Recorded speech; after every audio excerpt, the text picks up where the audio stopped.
আমরা যে রাত্রে ঘুমাই সকালে উঠতে পারবো কিনা এই নিশ্চয়তা আমাদের নেই। আমরা হলো দোয়া নুস পইরা প্রত্যেক রাত্রে ঘুমাইতে যাইতে হয়। আমরা যে রাতে ঘুমাই জীবন হাতে করে নিয়ে ঘুমানোর মতো অবস্থা। ছাদ থেকে মাঝে মাঝে খসে পড়ে পলেস্তারা, দেওয়ালের ফাটল দিয়ে পানি ঢুকে পড়ে ঘরের ভেতর।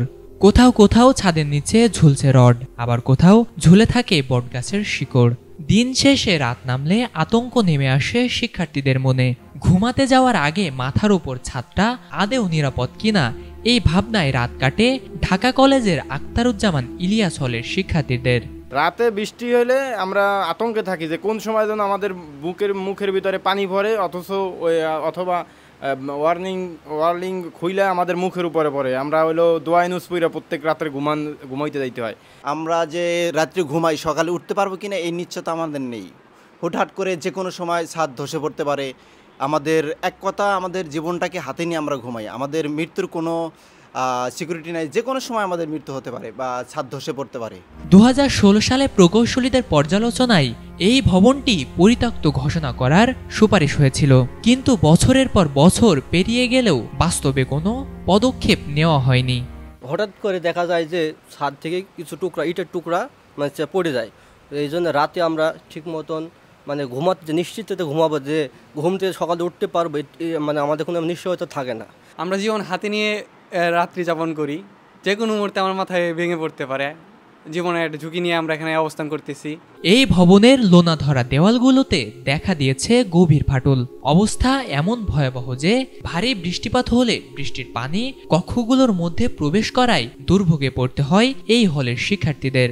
আমাদের যে ডাইনিংয়ের ম্যানেজারগুলো আছে, এদের একটা হয়তো গত বছরে একটা করুণ ইতিহাস ঘটে গেছে। এর মধ্যে তারা ঘুমাইতেছিল, প্রায় 10টার মতো বাজে।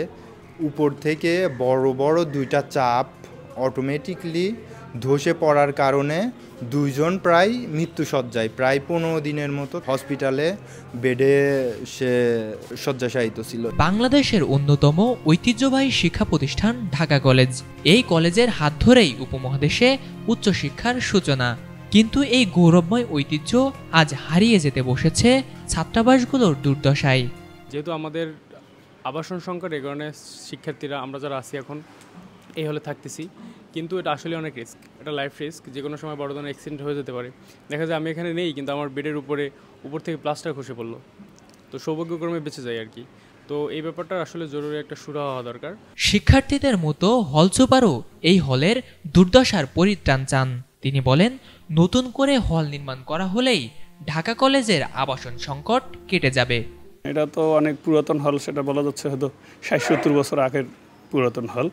সেক্ষেত্রে আসলে হলটা আসলে অনেক ঝুঁকিপূর্ণ, এখানে থাকাটাও অনেক ঝুঁকিপূর্ণ। অচিরে এই হলের আসলে হয় নূতন করে ভালো একটা স্ট্রাকচার দিয়ে নূতন একটা হল এখানে ছাত্রদের জন্য প্রয়োজন। কারণ ঢাকা কলেজে আমরা জানি যে পরিমাণ স্টুডেন্ট থাকে, সেই তুলনায় আমাদের আবাসিক শিক্ষার্থীদের জন্য বাসস্থান খুবই অপ্রতুল। সেক্ষেত্রে এখানে যে পরিমাণ আমাদের ফাঁকা জায়গা আছে বা আছে, সেক্ষেত্রে সরকার চাইলে এখানে সরকার একটা মাল্টি স্ট্রিট বিল্ডিং ছাত্রদের জন্য করতে পারে। এদিকে 2023 সালে তৎকালীন শিক্ষামন্ত্রী ডক্টর দীপমণি 50 কোটি টাকা ব্যয়ে একটি নতুন হল নির্মাণের ঘোষণা দিয়ে ভিত্তিপ্রস্তর স্থাপন করেন। ভিত্তিপ্রস্তরের এই ফলকটি চোখে পড়লেও এখনো শুরু হয়নি সেই নতুন ভবনের কাজ। এখন আমাদের যেটা ভিত্তিপ্রস্তর স্থাপন করা হয়েছিল, স্টোন আছে বা এটা আমরা দেখছি শুনছি, কিন্তু বাস্তব ভিত্তিতে এটার কোনো অস্তিত্ব আমরা পাইনি। কারণ শিক্ষা প্রকৌশল অধিদপ্তর এরকম কোনো অনুমোদন তারা পায়নি। তারা বলছে সম্ভাব্য সামনে হবে এরকম একটা, ওইরকম ভিত্তিতে তারা এই ভিত্তিপ্রস্তর স্থাপন করছে, কিন্তু এর কোনো ডকুমেন্টস তারা আমাদের দিতে পারেননি। সময় মতো প্রয়োজনীয় পদক্ষেপ না নিলে এই হলের দুর্দশা যে কোনো মুহূর্তে একটি বড় ট্র্যাজেডিতে পরিণত হতে পারে। দেখে মনে হতে পারে এটি একটি পরিত্যক্ত ভবন, তবে না, এটি ঢাকা কলেজের একটি আবাসিক হল।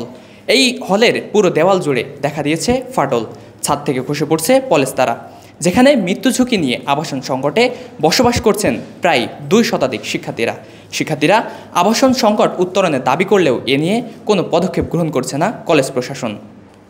ফরিদুল ইসলাম ইমন, এটিএন বাংলা।